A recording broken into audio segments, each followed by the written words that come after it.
Welcome back to the Valor Knight. Today we're going to be playing A Flight from Moria. You've discovered the fate of the Dwarven colony and seek to leave Moria, but exiting may not be as simple as entering. Prep the quest deck, add the nameless spear to the staging area, remove all copies of a Foe Beyond, and shuffle a copy of Foe Beyond per player back into the deck. Then, as you leave the 7th level, the air grows thick and drums begin to roll from the deeps. A man-shaped shadow, yet greater, masks at the end of the hall and begins to head straight for you. Reveal an encounter card per player and add it to the staging area. Then we add a Presence in the Dark to the victory display. Alright, this has all been nice and shuffled, so the cards we get, I'm playing 2-player, deal 1 damage to each exhausted character. Thankfully that whiffs. The second one is the Mountain's Roots, X is the number of players in the game. Alright, not too terrible. This gets added to the victory display. We shuffle these. As the presence draws near, doubt and fear surround you like a vast shadow. You must find daylight, you must escape from the black pit. Search for an exit is the active quest card. Only flip it to side 2B at the beginning of the staging step. Alright, let's check out our enemy here, the Nameless Sphere, XXX. 27, the Nameless Sphere cannot be engaged or be engaged, and X is the number of victory points in the victory display, which right now is 2. So basically the point of an X number of players a game, I'm actually two-handed. Basically, the point of this is you're trying to escape Moria, but you need to find the way out. There's only 2 ways out, so we're going to be looking for those. But I thought it'd be fun if we bring the 2 decks that I used in the last 2 quests for the Khazad-dûm expansion. So the Into the Pit, we took Grey Wanderer Dain, and the 7th level, we took this powerful Paragon deck. So those are the 2 we're going to be working with today. Alright. In opening hand, we're really looking for resource acceleration, so resourcefulness, Steward of Gondor, etc. We got 2 resourcefulness, unexpected courage, great, armor destroyer, great. Most of these attachments are actually going to go on Beargond. So let's go ahead and resourceful Dain this turn. Alright, his is a little bit more of a slow build, but it'll help because we have some more synergy. We're looking for Spear of the Citadel. Yep, perfect, and 2 Test of Wills, that's awesome, so this is great starting hand. Yes, and sorry, I'm just going to reorganize this. Gondorian Spearman, great starting hand. Not going to play anything, so we're just going to go straight on to the quest. So while Dain always, because it's Drider,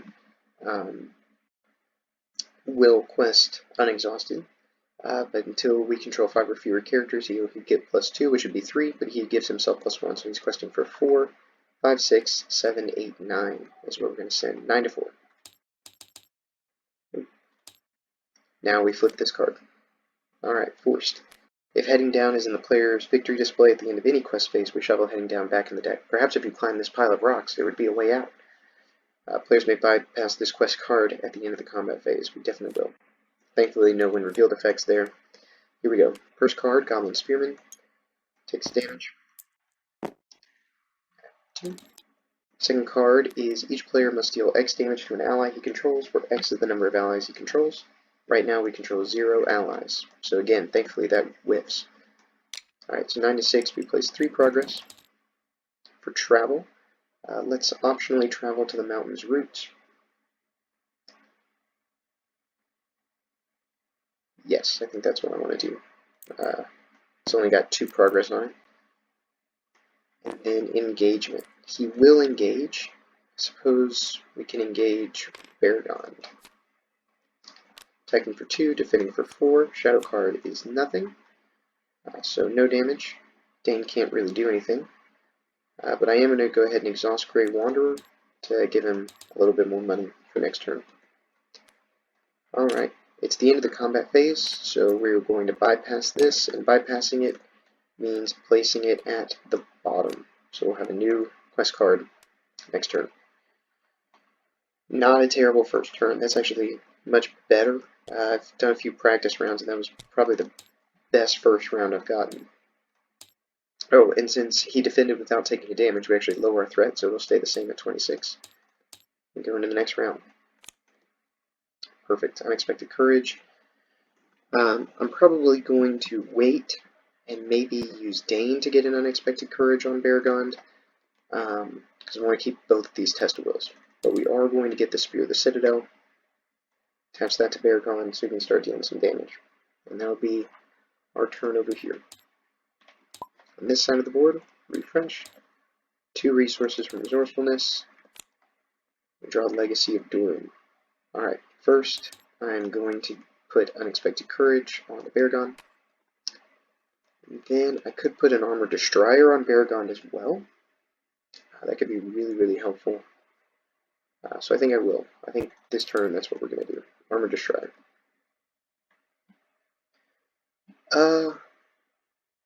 That's his only other restricted attachment though. So you can't defend an attack.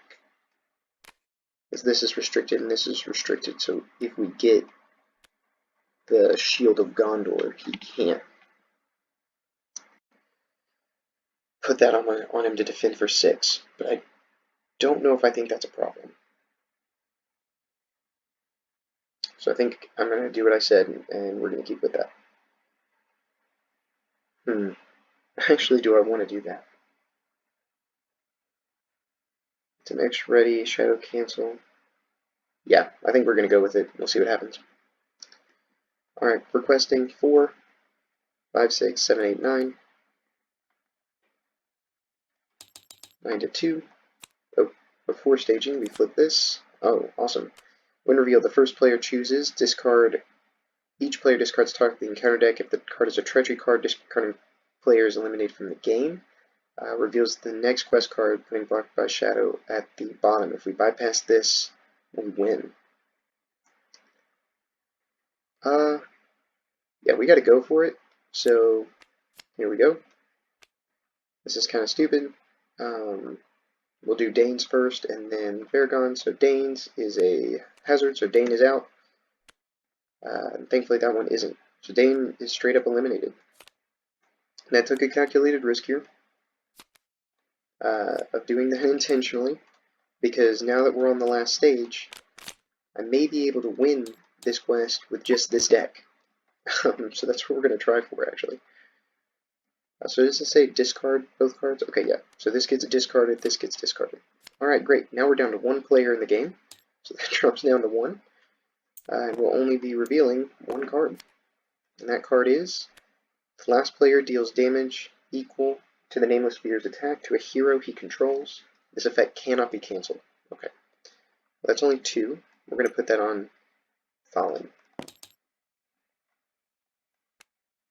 Alright. We don't take 9. We take only 3. 3 against 2 is 1, which is enough to clear. And now we just got to push through here. This just became a single player game, but we have to make 9 progress and hope we don't get the next Nameless Sphere. Yeah, that kind of stinks. We lost Dain quickly, so in our escape attempt, Dain is sadly captured by the Nameless Sphere, but we're still going to try to get out. I'm going to defend, that's going to deal the damage, it'll keep our threat the same, and we will just move straight on into the next round. We're down a player, but we're at the end, so this is it. I could have just lost the game there. I would have been very, very unhappy if that had happened. Alright, we're just going to spend 1. We need a little bit more questing power, so we're going to put in another ally. We're going to send 4 to the quest. 4 to 2, hopefully we make a little progress. Shadow card is, the first player must discard a questing character he controls. This effect cannot be cancelled. Gosh, that's terrible. Alright. 3 to 2, we make a progress, and we're just going to hop right into the next round. That was a pretty horrible card to get. Ouch. One of my fingers just had to pop right there. That's kind of painful. Alright, well, just in case that comes up again, we've got another character out. Might try to get Glorfindel as well, keeping the Test of Will, so I'll wait probably 2 turns for that. But let's send our 4 again. Oh, actually I am going to go ahead and Gondorian Spearman as well. Alright, 4 to 2. Card is Goblin Archer, but he takes a damage and dies. That's perfect. We make 2 more progress, and we are almost out. Maybe we can escape. By the way, I just realized this is the second time Dain has lost a quest. We did the Caves of Nib and Dum, and he lost. And here again, he has lost, sadly. This time here. Alright. Did I give everybody a resource? I guess I did. So can't play anything, unfortunately. So we will just quest again with 4. Card we get is a Gondorian Spearman. So that's 4 to 4. So unfortunately no progress this turn. Gondorian, or not Gondorian Spearman, Goblin Spearman. Oops. The Gondorian Spearman is going to defend, dealing a damage and killing him before he even has a chance. Probably should have defended with Beargon, actually, so I could have lowered my threat. I didn't remember that. Alright, we're going to spend 1, 2, 3, 4, 5 to get Glorfindel, another high quester. That's really the goal here. So 1, 2, 3, 4, 5, 6, 7.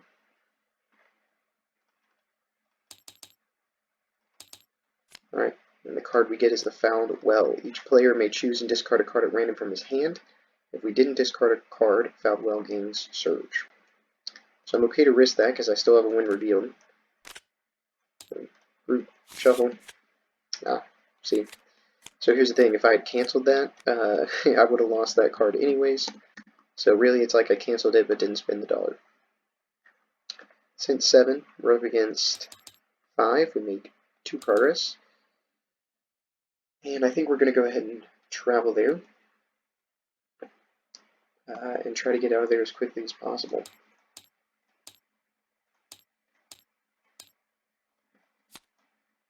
Another unexpected courage. That's super helpful. But we're going to bring in... Skinbark would be a pretty great attacker. I might leave 1 for Faint. We're not going to send anything, or we're not going to get anything. We're going to quest for our 7 again. 7 to 2.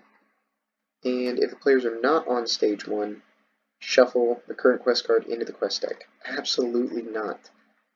So we're going to spend to test of will that to cancel that. We absolutely want to stay here or else we lose. 7 to 2 is 5. Alright, hopefully this next turn we can push through and escape. This would be like the fastest version of a flight from Moria that I think is possible. And Gandalf could be a great ally here to help us quest. So 1, 2, 3, 4, 5 for Gandalf. What do I want him to do? Lower my threat? Give me 3 cards? Probably give me 3 cards.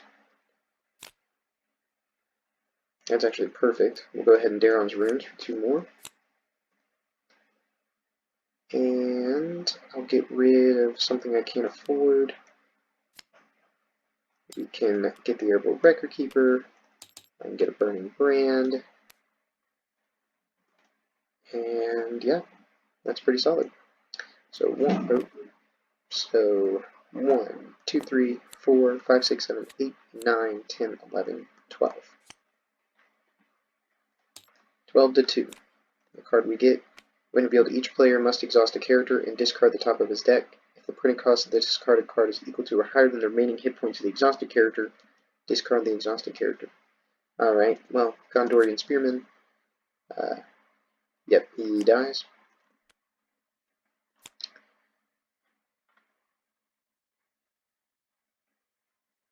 And so nothing, so 12 to 2 is 10. And there we have it. We have actually escaped the flight from Moria in only 15 minutes. Dain, unfortunately, doesn't make it through. He died. But we have done it. We have escaped from the mines of Moria, and these 3 quests of the Khazad-dûm expansion are now completed, and we will move on to the Redhorn Gate in the next video.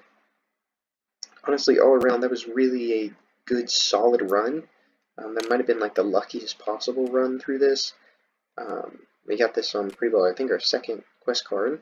We could have lost the game, but even Dain going down, we still kept up with it with everything. So yeah.